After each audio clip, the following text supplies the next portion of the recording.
ta chỉ biết sẽ giúp các ngươi bắt được Hoài Không trước khi tế sư đại hội sẽ diễn ra một ngày sau.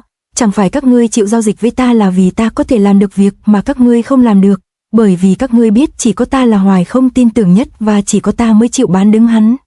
Giao dịch là chủ ý của các ngươi ư? Không là chủ ý của muội. Thiết sư Nam điên tiết quay sang hỏi đám thủ hạ, nhưng trả lời anh ta lại là một giọng nữ nhi. Người vừa lên tiếng đó là Ngân Băng. Người phụ nữ này dáng vẻ kiêu sa diễm lệ như trăng rằm này là vị hôn thê của Thiết sư Nam.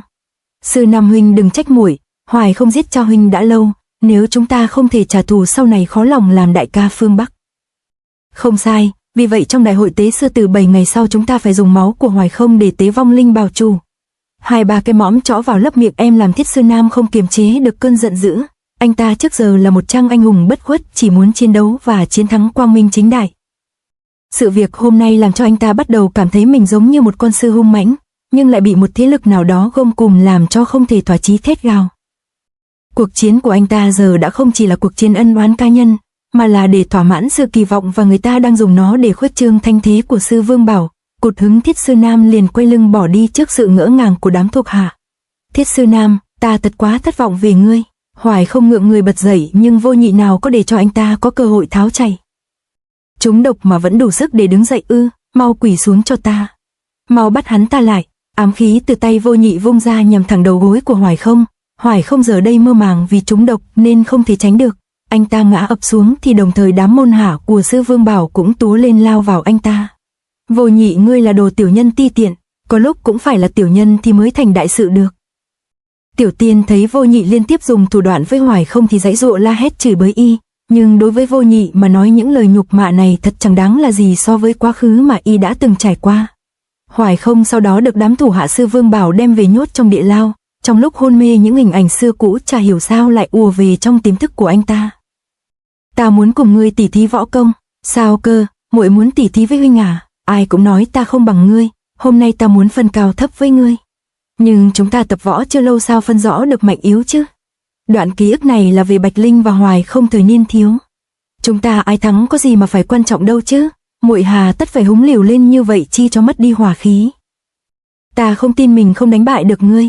Hoài Không chưa dứt lời thì Bạch Linh đã như con mèo nhảy bổ vào đấm đá túi bụi Hoài Không, chỉ sau 2 chiêu thì thắng thua đã rõ. Không dè Hoài Không lại thua nhanh như vậy, thật đúng là gỗ mục, vậy mà lâu nay ai cũng nghĩ nó có tiềm chất hơn người. Trong đám người đứng xem trận chiến này có đại ca của Hoài Không, đó chính là Hoài Diệt. Hoài Không, ngươi biết sự lợi hại của ta chưa hả? Xem ra huynh còn phải nỗ lực hơn nhiều nữa. Hoài Không sau buổi hôm đó liền bị đại ca của anh ta lôi ra góc rừng dạy dỗ ngay. Khốn kiếp, sao lại có thể để bại dưới tay của nữ lưu vậy được chứ? Đại ca, đệ chỉ là vì không muốn muội ấy phải chịu ấm ức nên nhường nhịn thôi mà. Nhảm nhí, thắng lợi vốn thuộc về kẻ mạnh, đệ sao lại đi nhường nó làm gì? Là em trai của Hoài Diệt này tuyệt không được để thua ai. Hồi ức về Hoài Diệt làm Hoài Không bừng tỉnh trở lại, anh ta giờ đây không biết mình đang còn sống hay là chết.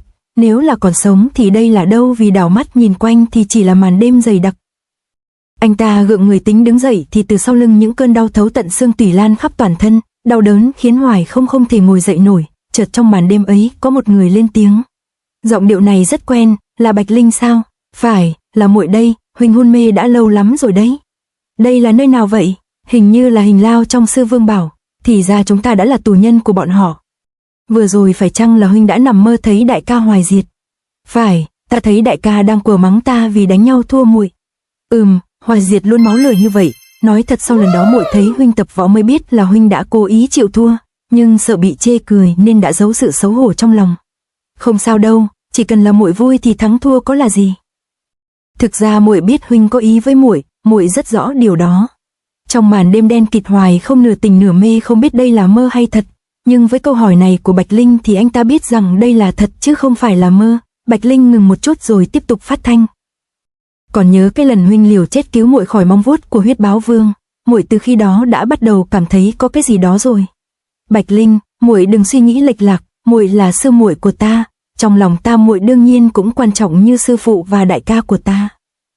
Nhưng bây giờ sư phụ và Hoài Diệt đều đã là người thiên cổ, trên thế gian này muội chẳng phải là người quan trọng nhất đối với huynh sao? Bạch Linh liên tiếp nhồi nhét tư tưởng mới làm Hoài Không như bị tẩy não ngộ ra chân lý không nói nên lời.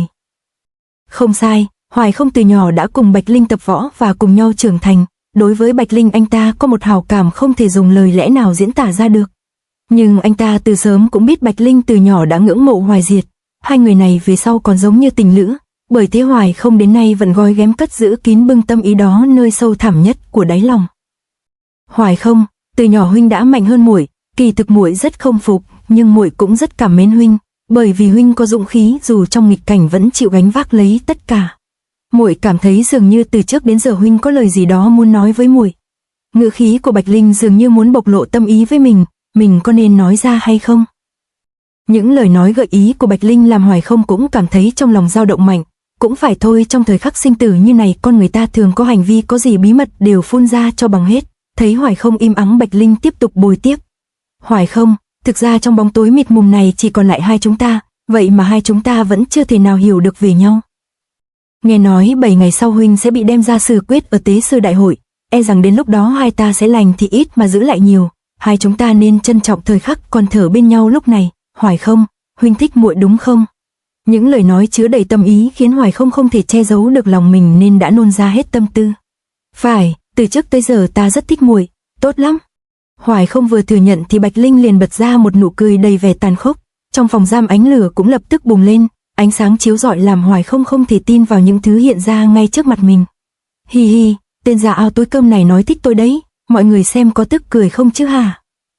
Ngoài lời nói đầy vẻ khinh miệt của Bạch Linh, trong căn phòng giam còn có vô số đám thủ hạ đang cười nhạo theo, đặc biệt còn có huynh đệ tốt của anh ta Vô Nhị.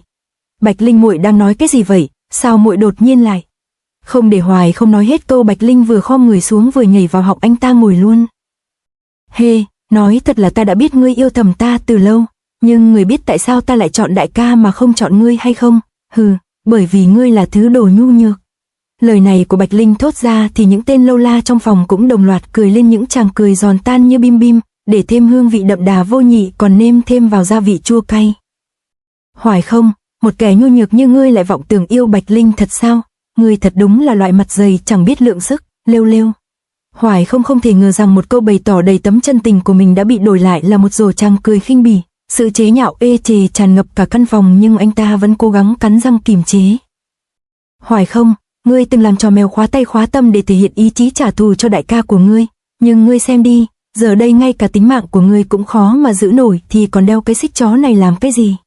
Bạch Linh thấy Hoài không nằm im không nói liền quỳ xuống nói lời sắt mỏng. Hoài không, ngươi ra cái nông nỗi này hoàn toàn là do ngươi quá nhân hậu mà ra, quá dễ tin người là nhược điểm chí mạng của ngươi đó, biết chưa? Đúng, Hoài không, ngươi có biết quả tim của ngươi nhỏ bé hơn bất cứ ai trên đời này, ngươi thật là khiến cho người ta phải thất vọng, cho nên ta đã sớm không trông mong ngươi báo thù cho Hoài Diệt.